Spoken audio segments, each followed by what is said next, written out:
We have frequently asked question, could have been 3-minute Friday, but it's Tuesday. 3-minute Tuesday. Maximum information in the shortest amount of time. Let's get started.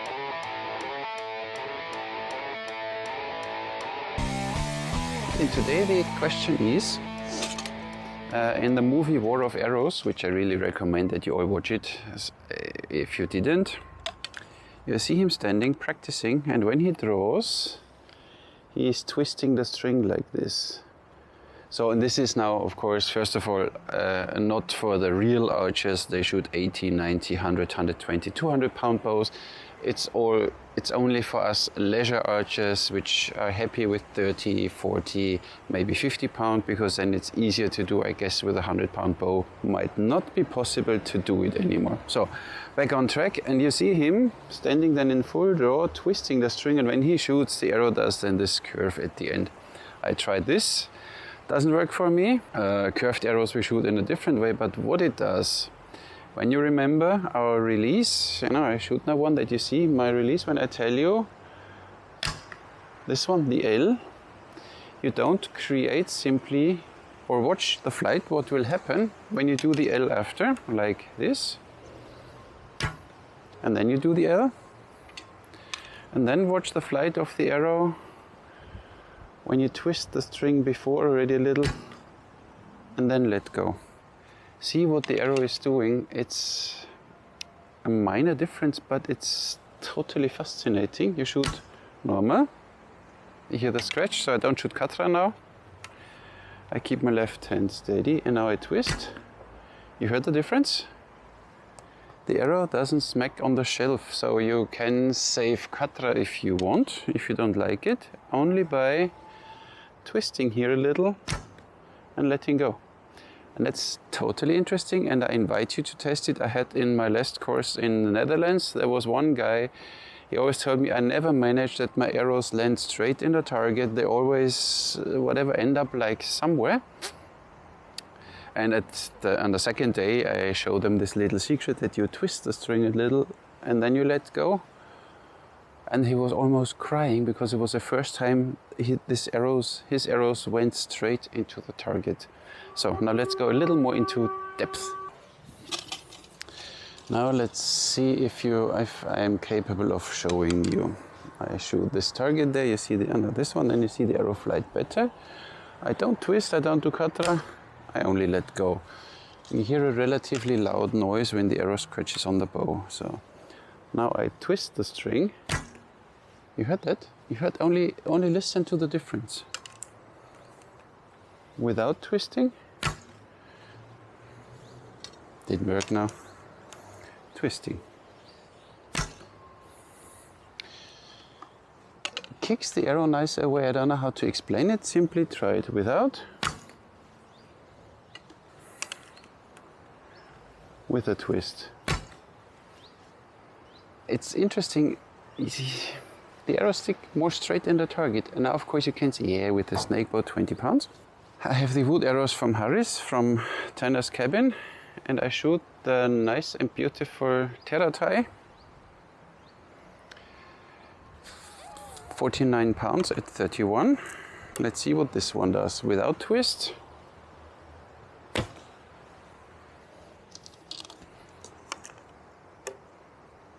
With twist. It makes such a difference. It feels at least like.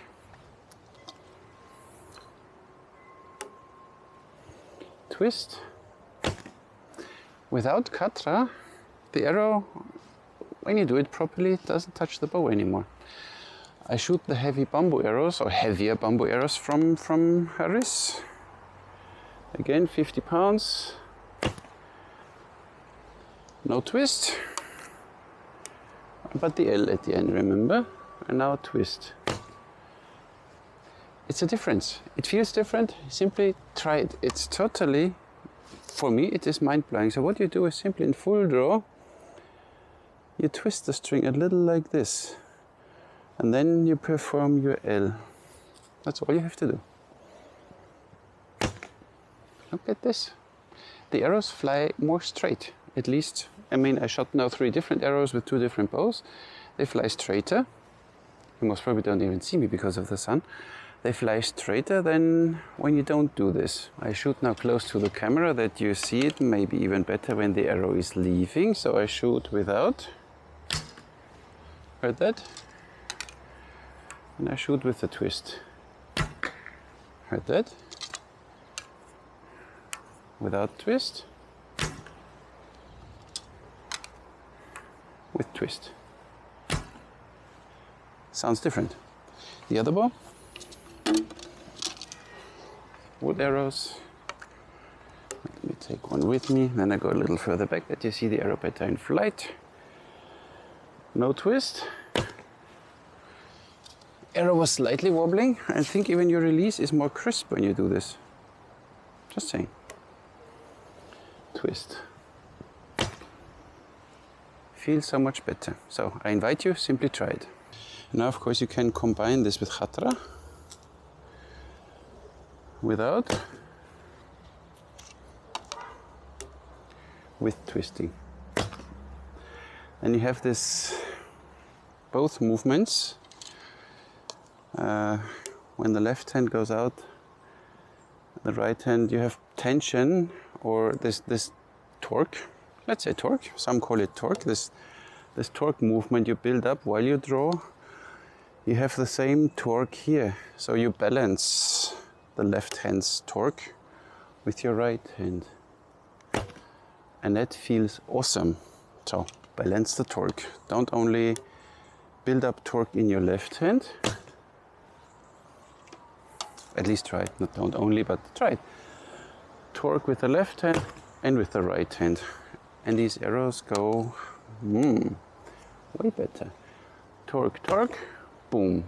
Feels at least not bad.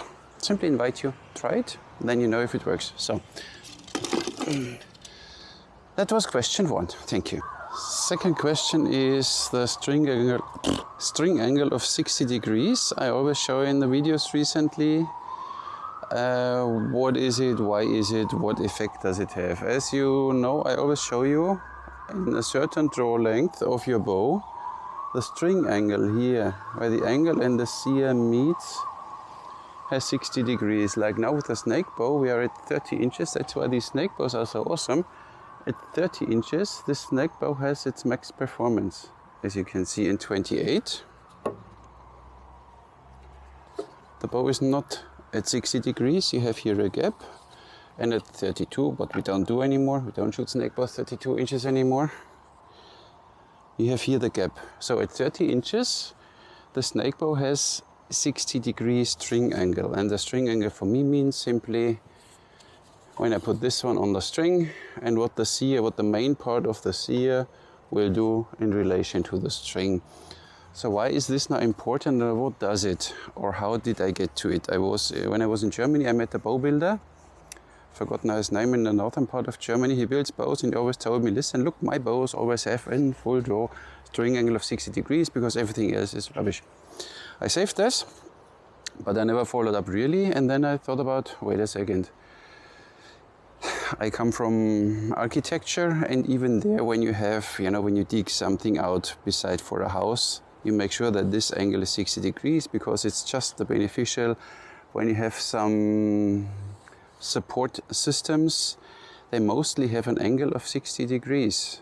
And you have, when you see this, then you have your 30, 60, 90 degree triangle, and this is some magical thing, I say, but I try to explain it now. What you see here as an example, Andy built this construction for our foldable targets, and when you see, by accident or not,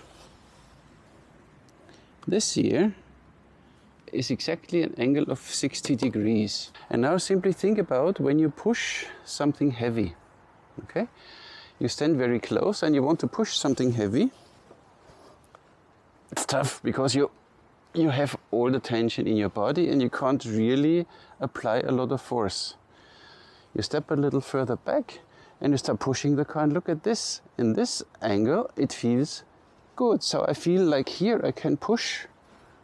I can get the connection from the push through my body into the floor in the best way. If I would stand in an angle of 45 degrees, it's already, I start wobbling. See, I don't have this pushing force anymore. So this is really, check it out, when you push something, when you push a car or something, the most efficient angle is the 60-degree angle. You see it here, I stand in this angle of 60 degrees, and then when I push, it's the easiest for me from my motion there and move this.